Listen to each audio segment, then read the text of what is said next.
I'm speaking to somebody. I said, God is about to restore you to your place of destiny. Amen. So the Bible says, and it came to pass, when you read Genesis 40, the Bible says it came to pass that Pharaoh was angry with his servants and he locked them in prison. Listen to me, somebody. Whatever your father's altar has done against your life, today, this morning, God is turning around in your favor. God is turning around your favor. Because the Lord just spoke to me. The same way Pharaoh was angry with his servant.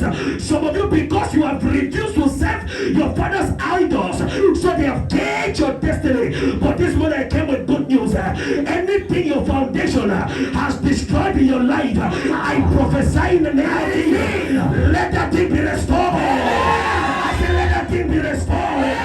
God just told me 5 people, your garment of marriage is released. God just told me 7 people, by this time next year, you are breaking out from that financial limitation. The Lord says I should tell somebody, that cycle in your life, that has held you, that has made things not to work, is broken this moment. Broken this moment. Broken this moment. I prophesy.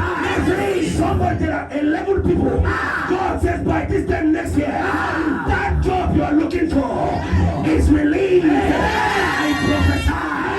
Like the fire of the Holy Ghost. Anything they have held in your life, we take time. Princes of Zion, we step into our season. We prophesy. It is restored. Sit down. So the Bible says, and it came to pass, how can you be angry with me? You love me.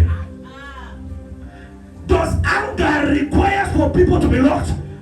Just because I'm angry with you does not permit me to lock you. But tell somebody, tell your neighbor, when God wants to lift you, He will make your enemies to do things in your favor. The reason why Pharaoh locked down his own servant, it was because the time of Joseph was at hand. Your time of favor, your time of restoration has come, says the Lord. Your time of restoration has come, says the Lord.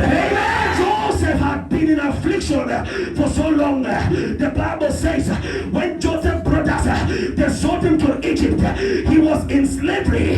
He served Potiphar with loyalty, but Potiphar's wife perceived it was time for honor. When you serve loyalty, when you serve commissions, when you serve individuals with faithfulness, the devil knows when your time for honor is approaching. He will send the spirit of Jezebel, because Jezebel is that spirit that dethrones men and women in their season of breakthrough. But Joseph, someone who feared God, he says, I cannot do this wicked thing. Listen to me.